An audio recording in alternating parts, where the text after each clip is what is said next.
Téhéran brûle, mais l'Iran ne plie pas. Le fracas des bombes américaines et israéliennes sur Téhéran n'est pas seulement une attaque militaire. C'est une tentative de briser la colonne vertébrale d'un peuple qui refuse la soumission.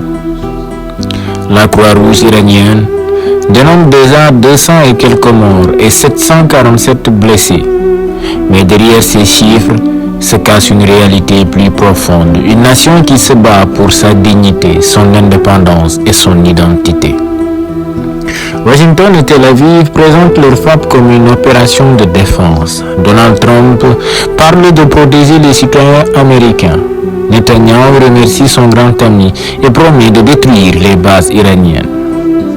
Téhéran, par la voix de Hossein Salami, refuse cette logique de soumission. L'Iran affirme ne se plier qu'à Dieu et se tenir aux côtés de ses alliés stratégiques. Russie, Chine, Corée du Nord, Yémen, Liban, Afghanistan, ce discours est identitaire. Nous ne sommes pas arabes, nous sommes des Persans musulmans, dignes et guerriers. Ce conflit dépasse les missiles et les drones. Il oppose deux visions du monde, celle des puissances occidentales et de leurs alliés régionaux qui veulent maintenir une architecture de domination, et celle d'un Iran qui revendique son héritage perse, son indépendance spirituelle et son rôle de pôle de résistance au Moyen-Orient.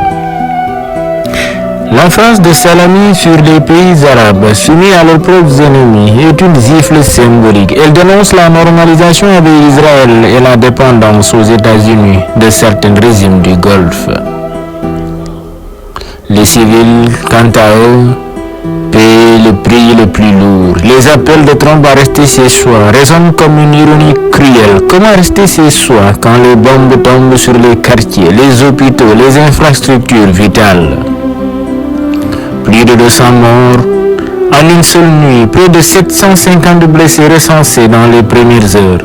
Chaque victime est une preuve que cette guerre n'est pas une opération chirurgicale, mais une punition collective. Le nucléaire et les matières premières, les véritables enjeux de cette guerre. Pourtant, derrière les frappes, deux ombres planent. Le nucléaire iranien. L'Iran dispose de plus de 60% d'uranium, enrichi à 60%. Seuil proche de l'usage militaire. D'autre part, les États-Unis et Israël craignent que Téhéran franchisse le seuil de la dissuasion atomique et pour l'Iran, il s'agit d'un droit souverain, d'un symbole de modernité.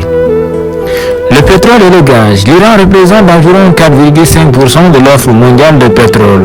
Le détroit d'Ormuz voit passer près de 20% du pétrole mondial. Chaque missile lancé sur Téhéran est aussi une bombe sur le marché. Le prix du Brent a bondi de $10 depuis le début des frappes. Ces deux dimensions expliquent l'acharnement. Empêcher l'Iran de devenir une puissance nucléaire et limiter son influence sur l'équilibre énergétique mondial. L'Iran n'est pas isolé. Ses alliances avec Moscou, Pékin, son influence sur des mouvements armés au Liban, au Yémen ou en Irak font de cette crise un risque majeur pour l'équilibre mondial. Les frappes américaines et israéliennes pourraient ouvrir la porte à une confrontation directe entre blocs, transformant le Moyen-Orient en épicentre d'une guerre globale. Et pendant que les bombes tombent, l'ONU continue de dénoncer. Impuissante face aux États qui imposent leur dictat, le monde observe mais Trump montre désormais qu'il dirige, qu'il impose ses volontés et que ses intérêts ne sont pas à prendre à la légère. La réalité est que le but de la révolution dérange, qu'il incarne une résistance qui refuse de mourir. Dernier coup de théâtre, sur la télévision iranienne, on annonce le décès du guide de la révolution. Trump lui crie victoire, persuadé d'avoir brisé l'âme de l'Iran. Incroyable. Après Maduro hier, c'est aujourd'hui l'Iran qui est attaqué dans le silence total de la communauté internationale.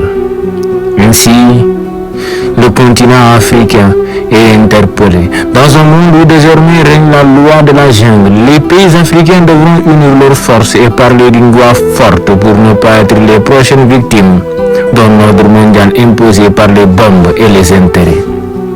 Téhéran brûle, Mais l'Iran ne plie pas. Les bombes ne détruisent pas la dignité et la renforcent. Le nucléaire et le pétrole sont de véritables champs de bataille. Mais derrière eux se joue une lutte plus grande, celle de la souveraineté contre la domination. L'histoire retiendra que dans les flammes, l'Iran a chanté encore et que son chant était celui de la liberté.